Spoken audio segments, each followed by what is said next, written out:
The night was unusually still on the big island of Hawaii, a silence so complete it felt as if the ocean itself were holding its breath. In the opening moments of this tale, imagine dark, rippling water beneath a moonlit sky, its surface almost glassy except for occasional ripples that disturbed the calm. A low, almost imperceptible wail seems to drift over the waves, and an inexplicable chill settles over you. This is where the story begins, with the legend of the drowned boy of Hawaii, a tale woven into the fabric of local folklore that has haunted the shores of Ole since 1947. The story unfolds in the small, quiet village of Ole, nestled along the rugged coastline of the Big Island. It was here, on an ordinary day, that a tragedy struck while a group of local children played near a secluded pond. Eyewitness accounts, passed down through generations and recorded in sources such as the Urban Legends Wiki and in Glenn Grant's writings in his book Obake Files, tell of a young boy named Tanaka who tripped over a hidden log and fell into the pond's deceptively inviting water. In the moments that followed, the joyful laughter of play turned into gasps of horror as the boy disappeared beneath the surface, swallowed by the dark water. Local divers, plunging into the murky depths in a desperate search, soon discovered a sight that defied explanation. There, sitting upon a lone rock at the very bottom of the pond, was Tanaka's lifeless body. His eyes stared blankly and his mouth hung slightly agape, as if he had been caught in the midst of a final, stunned moment. The tragedy was not merely one of an accidental drowning, it was wrapped in an unsettling calm, as though the boy had resigned himself to fate. The villagers, their grief mingling with an eerie sense of foreboding, buried Tanaka and tried to put the terrible incident behind them. Yet the water had claimed more than a body. It had stolen an innocence that would forever haunt the local memory. In the months and years that followed, hushed whispers began to circulate. Many of the village elders recalled that on certain nights a soft, sorrowful cry could be heard coming from the direction of the pond. Initially, these ghostly sounds were dismissed as nothing more than the melancholic sigh of the ocean breeze rustling through the nearby sugarcane fields. However, over time these cries took on a more sinister tone. Then came a second inexplicable event. On an otherwise ordinary afternoon, another young boy was walking near the same pond with his father. As he wandered along the water's edge, occasionally pausing to skip a flat stone across the surface, a blood-curdling scream shattered the peaceful routine, a piercing cry for help. In that heart-stopping moment, the boy felt an invisible force gripping his leg and pulling him down toward the waiting water. The father, his heart pounding with terror, watched helplessly as his son clawed desperately at the earth in a bid to hold on. In what seemed like an instant, the force dragged the child beneath the water's surface. Once again, local divers rushed in to assist. They discovered the boy, eerily similar to Tanaka years before, seated motionlessly on a rock at the bottom of the pond. His arms lay limp, his eyes fixed in a vacant stare, and his body swayed slowly with the current. Miraculously, swift rescue efforts revived the child, pulling him from the clutches of death just in time. Yet the haunting similarity between the two events was too uncanny to dismiss as simple misfortune. What began as a solitary, heartbreaking accident gradually transformed into a legend. Locals soon began to claim that the spirit of Tanaka had not found peace, but was instead trapped between worlds. Some say his restless soul roamed the pond, seeking to steal the life force of an unsuspecting victim to take his own place at the bottom of the water. Over time, the legend grew, evolving into a cautionary tale passed from one generation to the next. Accounts of unexplained sensations, of being tugged at unexpectedly near the water's edge, and mysterious, sorrowful cries during the darkest hours of the night became part of the collective memory of Ole. Authorities and local spiritual leaders eventually intervened, and a Shinto priest was brought in from Hilo to perform a blessing on the waters. For a time, the haunting cries seemed to subside, and a fragile calm returned to the pond. Yet even today, on particularly storm-laden nights when the heavens stretch out in an endless sheet of inky black, some swear they can still hear that mournful cry, a sound that is both a plea for liberation and a chilling warning of the danger that lies beneath. Every retelling of the incident adds new layers to the mystery. Was Tanaka's fate the result of a cruel twist of fate, or was there something far more sinister at work, a force beyond human comprehension? The recurring instances, the inexplicable pull at the water's edge, and the lingering echoes of a cry long past suggest that these events are bound together by more than mere accident. They hint at a deep, supernatural presence, and remind us that sometimes the boundary between life and death is not as clear as we might wish. As the mystery deepens, the story of the drowned boy grows increasingly complex, a narrative that has come to embody both sorrow and an eerie warning. It is a reminder of the fragile boundary between the known and the unknown, of the past reaching out from the depths of forgotten memory, and of a spirit that may yet wander the shore in eternal unrest. The legend continues to capture the imagination of those who dare to listen, drawing them into a world where every ripple and every murmur carries the weight of centuries-old sorrow and the whisper of something otherworldly. In the soft rustle of the night breeze and in the murmur of the tide, the tale of Tanaka endures, a story that beckons us to ponder whether, in the depths of those silent waters, a restless spirit still lingers, eternally trapped between the worlds of the living and the dead. And as you reflect on this narrative, consider that each ripple on the pond is a reminder of a life lost too soon, and each echo in the darkness is a call to remember that some mysteries are never meant to be fully resolved. The legend of the drowned boy of Hawaii leaves us with more questions than answers, and in its unanswered questions lies its enduring power, a power that continues to draw people to the water's edge, to listen for that final cry in the dead of night. The mystery deepened over time, its tendrils weaving into the very soul of the community. As the years passed, families began to share whispered accounts that both chilled and captivated those who listened. In hushed tones and small gathering spots, elders recalled eerie experiences from long ago, tales of unexplained shivers along damp, dark shorelines, the sudden brush of cold water against leg or ankle when no wind stirred the pond's surface, and the unmistakable, mournful echo of a distant cry that unsettled even the most skeptical hearts. One such account was from an elderly native who remembered, with vivid clarity, the night he first sensed an otherworldly presence. He spoke of walking home along a narrow path beside the pond when an inexplicable chill swept over him. In that moment, he felt as if unseen fingers had briefly brushed his leg, a fleeting touch that sent him into a silent, trembling pause. Over time, stories like his grew into a chorus of warnings and reflections. Parents cautioned their children, urging them never to linger after dusk. For many in Ole, the pond was not merely water and stone but a living, breathing reminder of an unsettled past. Amateur researchers and paranormal enthusiasts began to take note of these accounts, some even venturing to the site with rudimentary equipment in hand, seeking tangible evidence of the spectral force said to dwell beneath the surface. They recorded faint, inexplicable sounds late at night, murmurs that defied easy explanation and pulses of static in their devices that coincided with the reports of sudden tugging sensations felt by passers-by. While scientific analysis offered no definitive answers, the data provided a tantalizing glimpse into a phenomenon that defied conventional explanation. Every anomaly, every unaccounted for beat of silence in a recording, fueled the growing lore of the drowned boy. Local spiritual leaders, deeply rooted in ancient traditions and rites passed down through generations, viewed the recurring incidents as a profound spiritual imbalance.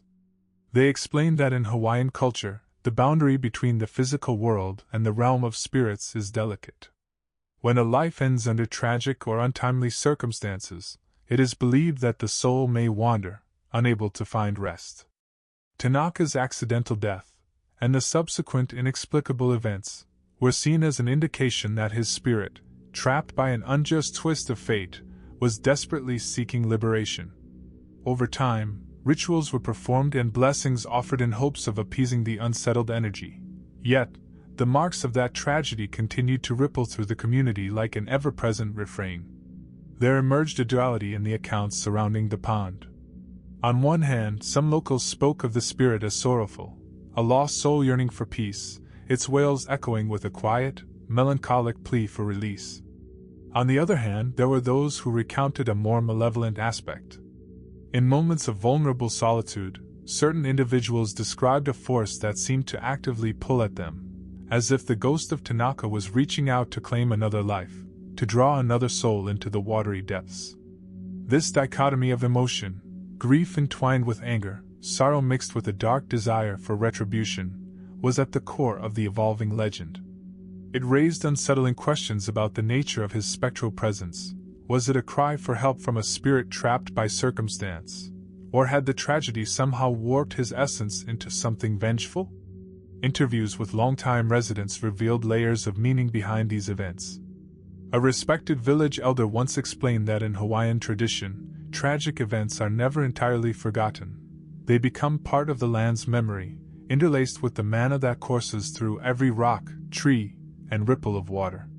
He recalled stories passed down from his own grandparents, tales of spirits that roamed the islands, reminding the living to respect the natural order and the sacred balance between worlds. For him, Tanaka's spirit was both a warning and a lesson, a reminder that the boundary between life and death could be as fragile as a single, unsaid prayer. As the community grappled with the enigma, an undercurrent of melancholy and acceptance began to emerge. The local school even introduced subtle lessons on folklore and tradition, emphasizing that these stories, however chilling, were part of the island's heritage. They taught that by understanding these legends, one could learn to live with the mysteries of the past rather than fear them. In a quiet ritual of remembrance, a small memorial was erected near the pond, a simple stone marker inscribed with the boy's name. It stood as both a tribute and a silent plea for peace to the restless soul that had forever altered the fabric of the village's collective consciousness. Yet, for some, the puzzle remained unsettled. Night after night, a few solitary wanderers reported feeling a persistent tug at their clothes, followed by a fleeting glimpse of movement beneath the inky water. These experiences, though rare, could not be dismissed by those who had come to know the legend so well. With each retelling, the legend of the drowned boy evolved. It began to incorporate elements of cautionary folklore, an admonition to always be aware of one's surroundings and to respect the energies that permeate the natural world. In hushed conversations by firelight, elders would speak of the pond as a threshold, a liminal space where the barrier between the seen and unseen was perilously thin. Meanwhile, modern influences started to blend with the ancient lore. Social media platforms and digital communities dedicated to urban legends saw a resurgence of interest in the story. Clips of supposed nighttime recordings, complete with eerie ambient sounds, were uploaded and shared widely, each new post adding another layer of mystery to the tale. Some even claimed to have captured fleeting images of a small, spectral figure near the water's edge, a boy, perhaps, with a face twisted in silent despair. While skeptics dismissed these as mere tricks of light or fabrications born from overactive imaginations, they could not entirely account for the consistency of the experiences recounted by those who had lived with the legend all their lives. Amid these modern interpretations, traditional voices continued to remind everyone of the story's deeper significance. They cautioned that the legend was not meant for mere entertainment, but as a living lesson in humility, respect, and the interconnectedness of all things. In an environment where the past is never truly gone and where every natural phenomenon might carry the whisper of ancestral voices, the story of Tanaka became a bridge, a connection between the living and the departed, a narrative that bound the community together in its shared history of love, loss, and the ever-mysterious dance of fate. Even as the community gradually adapted to the lingering presence of the haunted pond, many found themselves inexplicably drawn to its shores. Young people, in particular, would gather near its banks on cool evenings, challenging each other to approach the water and daring one another to listen closely for that faint, mournful cry. In those moments, the line between myth and memory blurred once again, and for a brief, unspoken instant, every ripple and every shadow carried with it the weight of a centuries-old story, a story that refused to fade away, no matter how hard its people tried to bury it with the passage of time. Now, as the legend solidifies its place in the hearts of those who dwell in Ole, it leaves behind a lasting impression, a reminder that even the smallest life lost in a moment of misfortune can ripple outwards, forever altering the community's spirit. It is a story that continues to evolve, intertwining with personal histories and communal rituals, where each new generation adds its own whisper to the wind. In this ongoing narrative, the water is not merely an element to be crossed or admired, but a living canvas where the echoes of sorrow, anger, and unresolved longing are imprinted forever. The mystery endures, its questions as deep and unfathomable as the ocean itself. And so, the tale marches onward, an enduring call to remember, to respect, and to wonder at the unseen forces that shape our lives. The spirit of Tanaka lingers in every ripple of the pond, a silent witness to a tragedy that time itself could not erase. In the wake of these unsettling events, the community began to integrate the tragedy into every facet of daily life, treating it not only as a ghost story but as a part of their heritage, a living reminder of how swiftly fate can change a person's life. Over the years, families found that the tale of Tanaka was interwoven with their own memories, serving as both a cautionary tale and a sacred lesson in respect for the forces that lie beneath the surface of the natural world. Local elders spoke with quiet conviction about how, when they were children, they would listen in hushed awe to stories passed down from their grandparents. These stories recalled the night when the air itself seemed to thicken with sorrow. One elder recounted, with a voice heavy with memory, how on certain evenings he felt as if the very ground beneath his feet trembled with grief, a sign, he believed, that the spirit of the drowned boy had not yet found rest. Such accounts were not merely bedtime stories meant to frighten, rather, they were detailed observations of unexplained sensations, perceived almost like subtle shifts in the energy of the land. Scholars and folklorists later took an interest in these oral traditions. Researchers delved into historical records, uncovering newspaper clippings, diary entries, and even early photographs from the time of the incident. They pieced together fragments of news reports from 1947 and personal testimonies that corroborated the eerie events. In libraries and community centers, weathered documents confirmed that the day Tanaka fell into the pond was marked by an unusual stillness, a rare calm that seemed to suspend time itself, as if nature were pausing to witness the tragedy unfold. This collective memory had a profound influence on the community's spiritual practices. Rituals were adapted to pay homage to the lost life. Small ceremonies were conducted at the pond on the anniversary of the incident. At these gatherings, participants recited ancient chants and offered prayers in Hawaiian, asking for forgiveness, for healing, and for the release of the troubled spirit into the realm of peace. These ceremonies were not performed in fear, but in a spirit of reverence toward the unseen forces that, according to tradition, govern the balance between life and death. As the decades passed, modernity slowly crept into Ole, yet the legacy of that fateful day remained undiminished. New generations grew up with the story of Tanaka, learning to balance skepticism with respect for what they could not explain. Parents would caution their children against wandering too close to the water at dusk and warn them of that cold, inexplicable pull, urging them always to be mindful of the island's sacred balance. In school, folklore became a subject of study, a subject that bridged the gap between the mystical past and the rational present. Teachers explained that such legends were not merely superstitions, but windows into the cultural soul of a people who believed that the natural world was imbued with spiritual significance. For some, the legend took on a more nuanced form. A group of local teenagers, curious and daring, started to document nighttime experiences using smartphones and portable audio recorders. Their experiments, though not conclusive by scientific standards, captured fleeting moments of inexplicable disturbances, a sudden dip in temperature in an otherwise mild evening, or a barely audible, sorrowful moan carried on the wind. They shared these findings widely through online forums and local gatherings, further cementing the legend in the collective consciousness of the village. The debate erupted. Were these occurrences genuine supernatural phenomena, or could they be attributed to natural environmental factors such as drafts, or the echoing of distant machinery? The lack of definitive answers only deepened the mystery, lending an air of eternal uncertainty to the tale. Among the most striking testimonies was that of a middle-aged man who had spent countless evenings alone by the pond after his shift at the local store. He recalled feeling an inexplicable heaviness as he walked along the narrow trail, the soft sand under his feet suddenly seeming to shift and murmur, as if it were alive. On one memorable night, as he paused to catch his breath, he felt an almost imperceptible tug at his pant leg. At first, he assumed it was merely a stray branch or a trick of his imagination spurred by isolation. But as the sensation repeated itself over subsequent nights, always at the same spot, always with a coldness that defied explanation, he could no longer dismiss it as coincidence.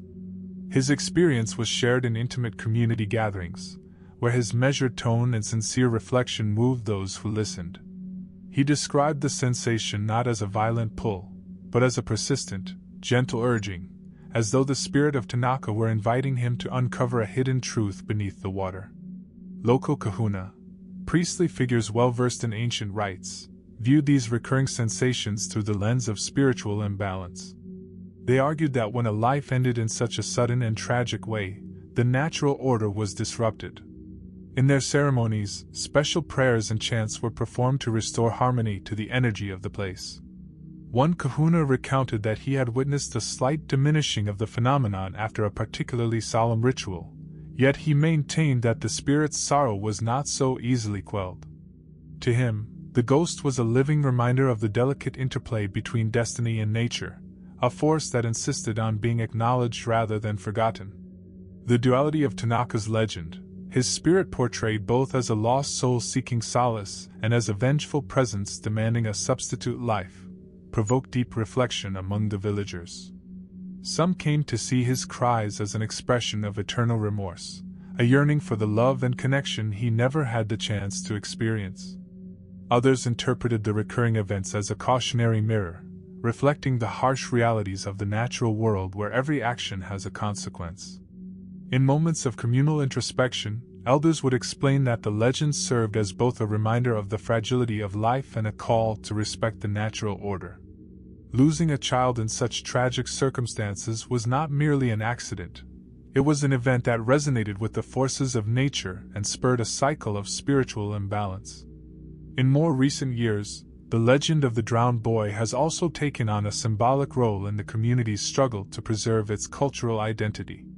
As modern influences and global narratives began to erode local traditions, the story of Tanaka stood firm as an emblem of the island's unique history, a story that could only be told in the language of the land, with its deep connections to nature, spirituality, and the inexorable pull of fate. Festivals and cultural events began incorporating elements of the tale, dramatizing the tragedy and subsequent haunting as a way to educate younger generations about the power of folklore.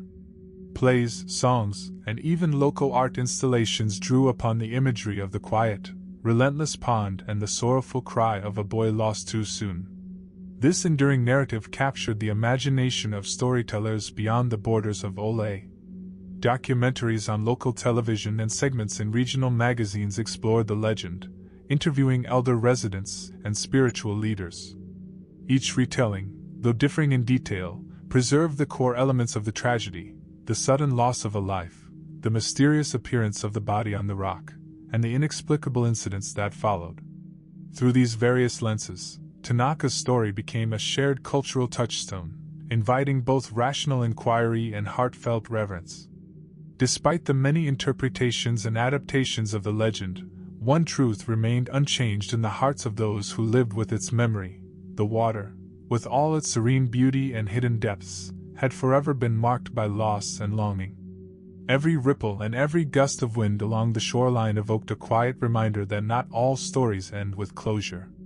Some, like the tale of Tanaka, exist in an eternal state of suspension, neither wholly tragic nor entirely resolved, but perpetually echoing the delicate dance between the seen and the unseen. In a community where every stone, every tree, and every stretch of water is believed to be imbued with mana, the sacred spiritual energy, the legend of the drowned boy has grown to embody a sense of collective responsibility. It serves as a reminder that every life, no matter how brief, leaves an indelible mark upon the world.